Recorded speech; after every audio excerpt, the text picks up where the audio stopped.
3월 24일 오버 더 탑 코멘트 세계는 지금. 안녕하세요. 주말은 잘 보내시나요? 푸틴 대통령이 87.2%의 역대 최고의 지지율로 6년을 더 대통령을 하게 된 대관식 직후에 모스크바의 인근 콘서트홀에서 무장계안의 무차별 공격과 화재로 인하여 최소 143명이 사망하고 100명 이상이 부상을 당한 일이 벌어졌습니다. 이것은 러시아에서 2010년 지하철역에서 두 차례 자살폭탄 테러로 최소 40명이 사망한 이후 최대의 테러 사건입니다. 현재까지 이번 공격에 직접적으로 연루된 4명을 포함한 총 11명이 구금이 되어 있습니다. IS는 이날 총격의 피해가 알려진 직후 텔레그램에 올린 성명을 통해 자신들이 이번 공격을 했다고 주장했지만 아직 뒷받침할 만한 증거는 제시하지 않았습니다. 또한 이번 주는 우리나라 역사상 처음으로 미국의 프로야구 공식 첫 경기가 한국에서 열렸습니다.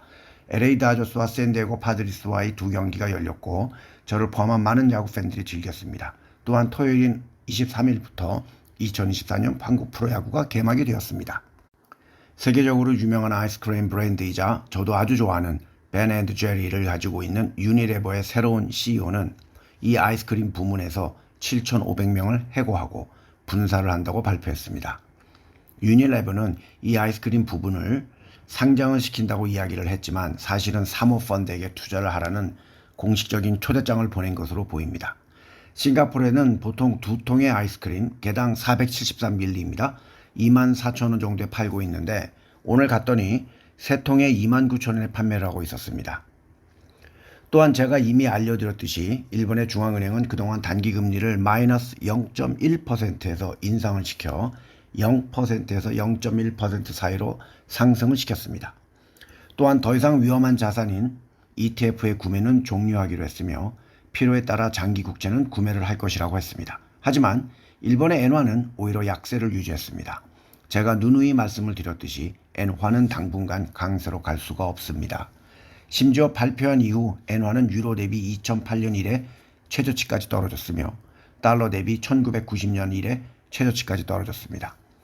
마이너스 0.1%에서 0%에서 0.1%로 올려봐야 얼마나 엔화가 올라갈까요?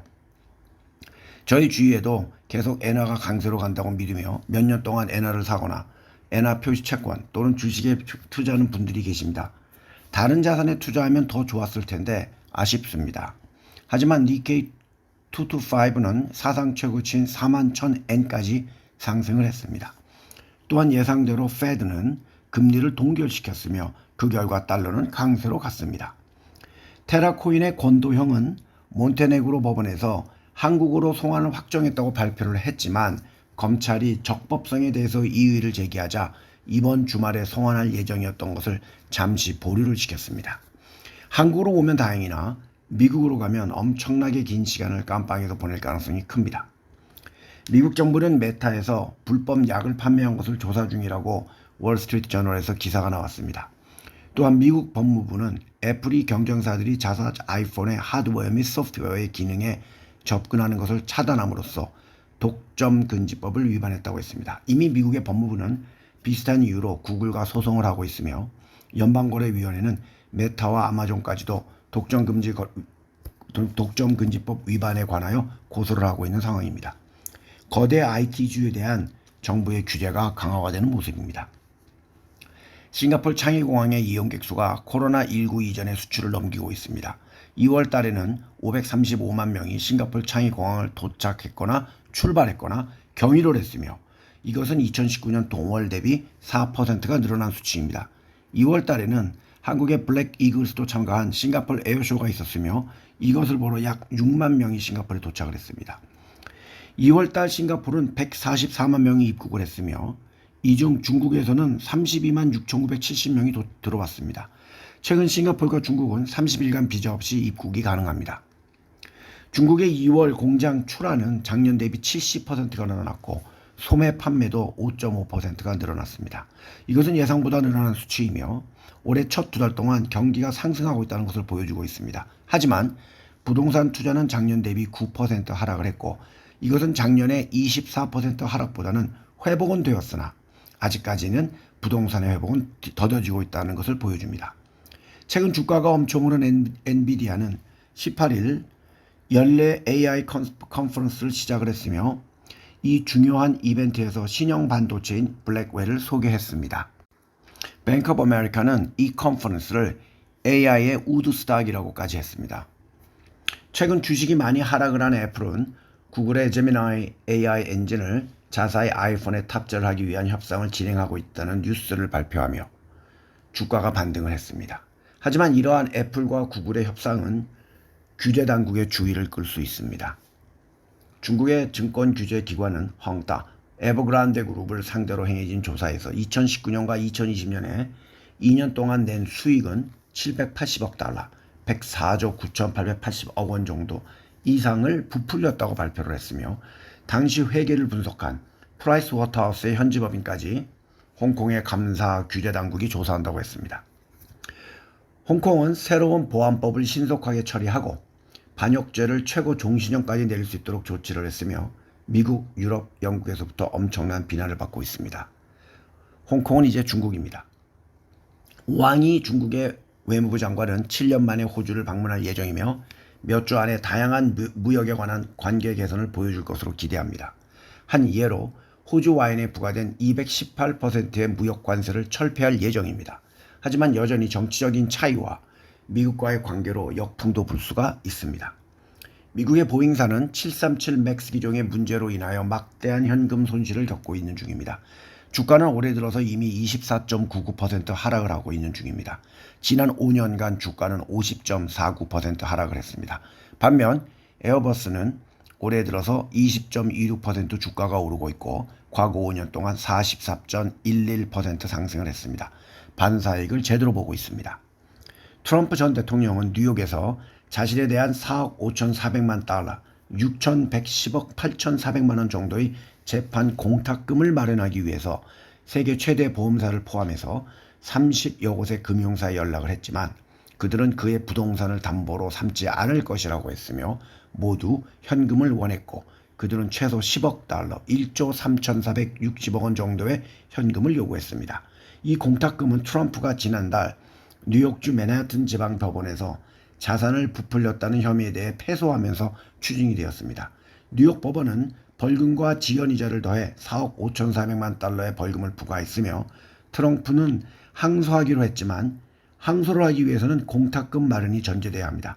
만약 그가 항소나 보석의 허가를 얻지 못한다면 뉴욕 법무장관은 다음 주부터는 그의 자산을 압류할 것이라고 말했습니다. 그의 순자산은 약 30억 달러, 4조 380억 원 정도로 추산되지만 그가 보유한 유동자산의 규모는 확실하지 않으며 지난해 증언에서 트럼프는 자신의 현금이 4억 달러, 5,384억 원 정도라고 했으나 믿거나 말거나입니다.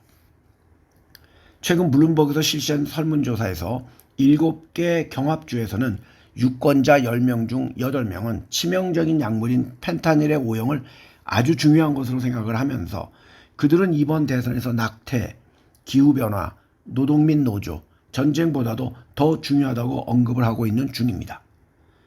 YG 엔터테인먼트의 지난해 사업보고서가 공개가 되면서 블랙핑크의 활동 재계약 계약금으로만 400억 가까이 준 것으로 나타났습니다. 4명의 멤버 1인당 100억 원 가까운 금액입니다. 지난 21일에 공시된 YG 엔터테인먼트의 2023년 사업보고서에 따르면 YG는 무형자산인 전속계약금으로 411억 8,500만 원을 지급했습니다. 상장 엔터사들은 통상 아티스트 전속계약금을 무형자산으로 일단 인식을 한 뒤 계약기간에 맞춰 해마다 일정 금액을 비용으로 처리합니다. YG는 지난해 12월 블랙핑크 멤버 전원에 대해서 전속계약을 체결했습니다. 물론 YG는 다른 계약도 있기 때문에 이게 전부 다 블랙핑크만의 계약금이라고 할 수는 없다고 했지만 아무래도 1인당 100억 가까이의 계약을 했을 것으로 추정이 되고 있습니다.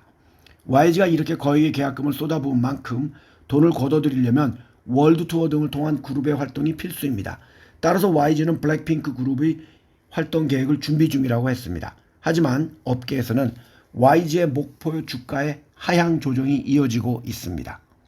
4월 1일에 공식으로 데뷔하는 신인 걸그룹 베이비몬스터가 어느 정도로 해줄지 잘 모르기 때문이기도 합니다. 제가 전에도 한번 언급했듯이 저는 다양한 이유, 예를 들어서 JYP의 경영 방식, 마약 등 범죄 연루, 새로운 그룹들의 예상의 고전 등등으로 엔터 주식을 별로 좋아하지 않습니다. 올해 들어서 하이브의 주가는 18.92% 하락을 했고 JYP는 33.43% 하락을 했고 SM은 17.47%, Y젠트는 최근 주가가 올라오면서 5.47% 하락을 했습니다. 하지만 그전에는 18% 정도 하락을 하고 있었습니다.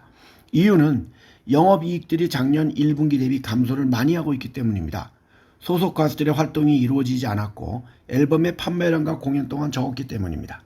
따라서 많은 분들이 저에게 연초부터 엔터주를 추천을 했지만 저는 그때마다 아니라고 했고 그 입장은 지금도 마찬가지입니다. 이번 주도 즐거운 한 주가 되시길 바랍니다. 감사합니다.